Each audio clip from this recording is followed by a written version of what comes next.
1857 సంవత్సరాల పురాతనం నాటి దేవాలయం. ఉత్తర ద్వారం పంచమాభిముఖం. స్వయంభూ 280 ఎకరాల పైచీలుకులో గల నిజాంపేట మండలం చల్మెడ గ్రామంలో వెలిసిన తిరుమలయ్య స్వామి దేవస్థానంలో రామాయంపేట గౌడ సంఘం ఆధ్వర్యంలో శ్రావణమాసం పురస్కరించుకొని నేడు ఆలయంలో తిరుమల స్వామి నాథునికి పట్టు వస్త్రాలు ధరించి ఘనంగా 56వ శ్రావణమాస పూజలు నిర్వహించారు. TSG news, Ramayampet.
लक्ष्मी वेंकटेश्वर स्वामी अनुग्रह प्रसाद सिद्धिरस्तु गोत्राभिवृद्धिरस्तु स्वसंवत्सरं दीर्घमायुर्भवादित्यायते विष्णु श्रीमान भव ब्रह्मायुरायुर्भवायुरायुर्भवा इमे श्रिये पद्महस्ते सुगन्धे वक्षस्थले पुण्यसशोजमाने प्रमोदमाने रविमन्यमाने पुत्रैः पौत्रैः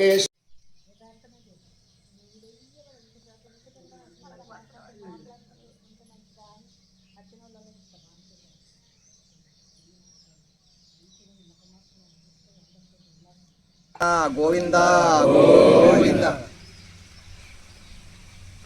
తిరుమల స్వామి దేవస్థానం పురోహిత అర్చకుని వెంకటరామ్ మోహన్ శర్మ గారిని శ్రావణ మాసం పురస్కరించుకొని ఏకాదశి పర్వదినమున రామాయంపేట గౌడ సంఘం వారు ప్రతి సంవత్సరం గత కొన్ని సంవత్సరాల